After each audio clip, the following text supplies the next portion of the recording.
Hi guys, I'm Chantel and welcome to Intentional Homeschooling. I thought today I would do a little recap on how our homeschool year is going so far. I generally, in the past few years, have done a big recap at the end, like here's what's working, here's what's not. And I thought this time let's do it throughout the year to share how we are like pivoting when things aren't working, different resources that we're bringing in. So like once a quarter or so, I'm going to be sharing these kind of videos. So we officially started homeschooling. Well, we did a slow start. So at the beginning of September, my kids were continuing with their line a day and their Bible reading.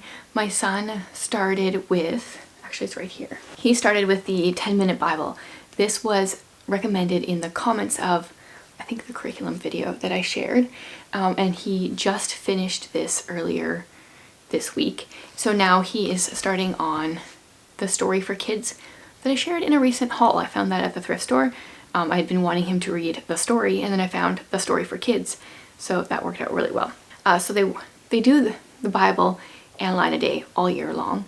And then beginning of the school year, I started adding in 30 minutes of reading a book from a list that I picked. So I made each of them a list. For my daughter, I have a 7th grade list of books I wanted her to read this year. And then for my son, a list for his 4th grade year. I'll leave those lists below. I can't remember if they're both on my homeschool blog. At least one of them might be on my bookish blog, but whatever, I'll leave them linked below. And so then they started with 30 minutes of reading. And then when we added in, the next thing we added in was our morning basket. I shared a video sharing our morning basket, September, how I had it laid out for September. In September, and you guys, that worked so well. I'm realizing that we are in a bit of a different stage with our homeschooling right now, where my oldest wants to have like a checklist and she wants to do all the things and she wants to go off on her own, do them at her pace, which is generally faster. And at first I like really fought that. I wanted us to be doing our stuff together. And then I realized that is the purpose of the morning basket, to give us time to do some of the stuff together. And it is good that she wants to do things on her own and get ahead and work at her faster pace. So that has really helped.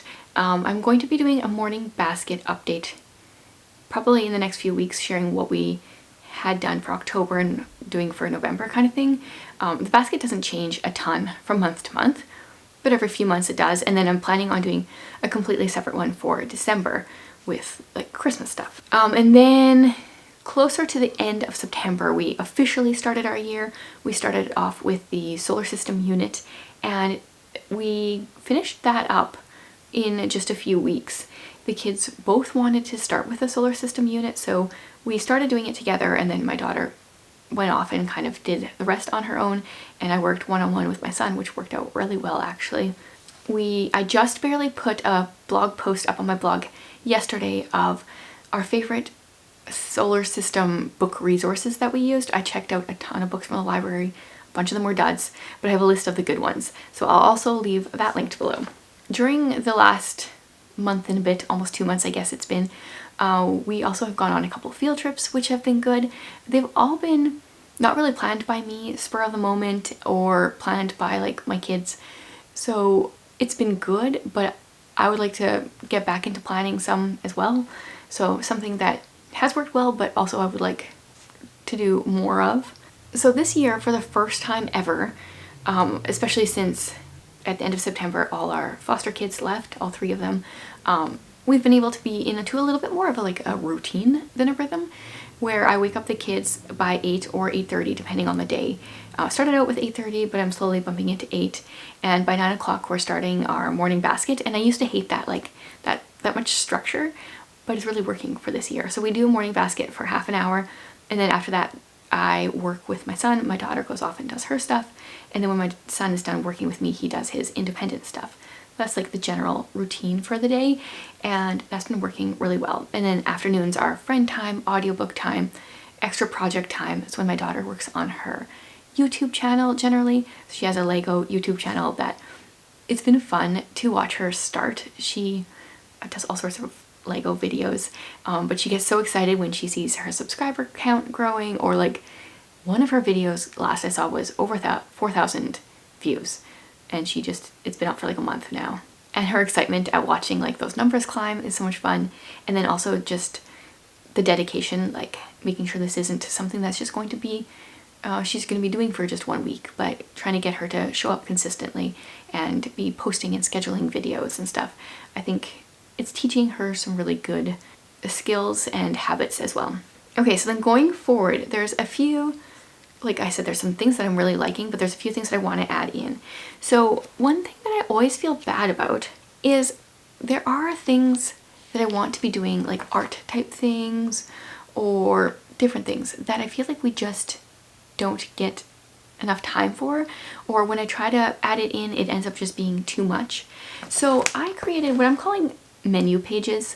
So this is the November menu page that I made, and the idea is that I'm either going to have this on the table before our meals for the kids to look at, or I might have it with our morning basket stuff as they're waiting for me to like finish up and like come at 9 o'clock. They can look at it then. So for November, what I did is I have a couple different poems. One's called November. I have a list of famous birthdays. The like rhyme about 30 days has September, April, June, and November. Just like random things that I feel like they should know that I haven't been able to teach them in other ways. There's a little boggle here for them to find different words in here just for fun. There's the remember the 5th of November because Guy Fawkes Day is in November. In Flanders Fields is one of the poems. A couple of random obsolete words that we no longer use. The Lady of Shalott, there's a painting and information about the poem and different questions about the painting and a list of historical events around the world in this month. And then there's also a barcode or a QR code where you can scan it and go to a page on my website that you can see the painting in better quality. Actually, it is better quality than it shows here. My printer is currently, some of the colors are obviously dying.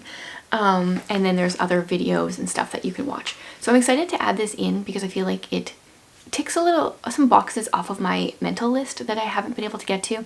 I realized after I printed it though, after I made it, it is available in my shop currently for $1. After I made it, I realized I wanted to do a memory verse each month as well. So starting in December, it will also have a memory verse. Although my plan for December is to make one for each Advent week. So there will be a verse to go with each week. So I've been hiding these. My kids haven't seen these yet. So I don't know how it will go. I printed off one for each of them. I'm hoping this works really well because, like I said, it just checks a bunch of boxes without taking up a whole lot of time in our day. So I'm personally really excited about these. Something that we added in that I was curious about was the good and the beautiful math. So I thought I would try it with both my kids. One of them didn't like it and the other one did. So my son is continuing with it. We're only a few lessons in. We've never really done any math curriculum. So the fact that he's starting with 4th grade good and beautiful math, which seems to cover topics that I don't remember covering until much later in my math career.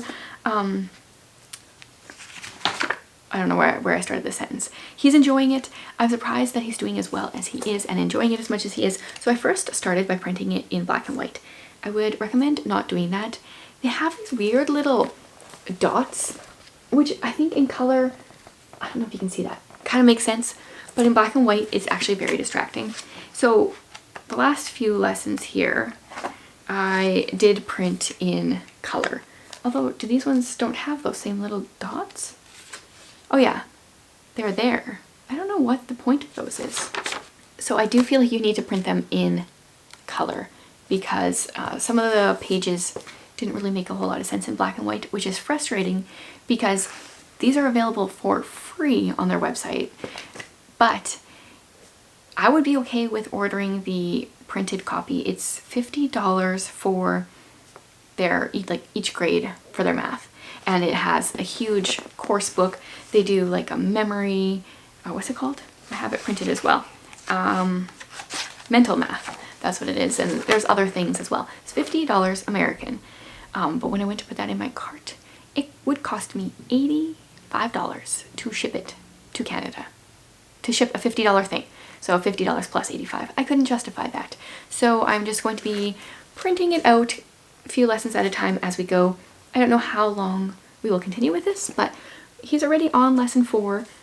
Lesson 4 is going to take a few days because this is like introduction to algebra, which I'm pretty sure I didn't learn until like grade 7 or 8 or something. Yeah, so that has surprised me. That is something new that we're doing. I also did print out some of their language arts stuff, and we haven't gotten to that yet. I'm going to try that at some point with him, see how that goes. And then also going forward, I have had the Exploring Nature with Children. It's a curriculum, it's a nature curriculum that is broken down by month, 4 weeks in each month. I've had this for, how many years did I say? 4? And I've never used it. I mean, it's daunting. I got this printed single-sided because it was the same price as double-sided because I thought I could like write notes on the back. It's laid out really boring. It's just, it gives you a topic and a little bit of information on that topic. Like if I flip to whatever, this page, okay, where they're doing frogs and toads. What's the actual topic? Spring pond study. And it gives you some information, but it's all just very poorly laid out. Like it's just kind of boring. So what I decided to do is, starting with November, because that's the month coming up, I created a little nature mini unit based off of the topics that she has for November. So we're going to use the Exploring Nature with Children for the book lists and stuff a bit anyway. But for the most part, we're going to be using this. This is available in my shop as well. You can use it in conjunction with this, or you don't have to. So for November, the topics are fungus, moss, and lichen, and weather. So one for each week. And then I can't turn these pages apparently. So like here's the fungus week. I've got fungus. And then one of the question here is, what is fungus and why is it not a plant? Research mushrooms and write some interesting facts below. So there's space for 5 facts. Then there's mushrooms. There are a variety of different kinds of mushrooms. Research 4 of them that don't grow where you live and draw and label each of them. So there's spots for that. And then there's a page, 2 pages for nature walk. This one is specifically go look for some kind of fungus and document what you find. And this one is draw other things that you find during your nature walk. So there's generally 4 pages. The weather week has 5 pages because you're also tracking the weather for the entire week. So it's simple because it's just 4 pages a week, and 2 of them are a nature walk. So it's not like it's going to take very much time, but I feel like I'm finally going to be making some use of this resource and covering some topics that I don't think we'll cover otherwise. And then in addition, so in the Exploring Nature with Children, at least the 4 weeks of November, there was always a poem. So I also created a poetry and copy work little booklet that is sold along with this, that has the poem, and then it has, for like the primary grades, it's got part of the poem in dotted lines so they can trace it, and then it's got just blank space for those who are a little bit above tracing. You can tell them like how much of the poem to copy out. And then there is a cursive version, and then more lines for those who are doing cursive to copy the poem out. So we're going to be starting this in November. I'm excited to learn about some of this. We have some mushrooms in our front yard that I've told everybody, like, don't touch those. We need those. Don't destroy them, because November, normally we can have a lot of snow here, so we might start this a little bit before November. I mean, it already has snowed, but it's melting. So the Exploring Nature with Children, I feel like the topics don't always line up perfectly with where we live, but we might just hold some of those over for months where we can, and then do a bit more nature stuff like in the spring or in the summer or in the autumn instead of all through winter, just because of how it is. But some of them they work pretty well. Like one of the January ones I think is like night sky and study a tree in winter and stuff like that. So I'm excited to finally make use of this resource, or at least, use it in a way, like, I'm not sure how much we're actually going to use it. There is book lists, but this is 4 years old already, so some of the book lists are dated. But I'm excited to give that a try. And then if it goes well for us, I plan on making one for each month. One thing we've done a little bit of, I think we've only done it once or twice so far, is poetry tea time. I do want to do a poetry tea time video soon, so I won't expand much on that. We always love it. It's something we look forward to. So we got to do more of that. I want to find a day of the week where it's just like, this is poetry tea time day. That's what I would like to do.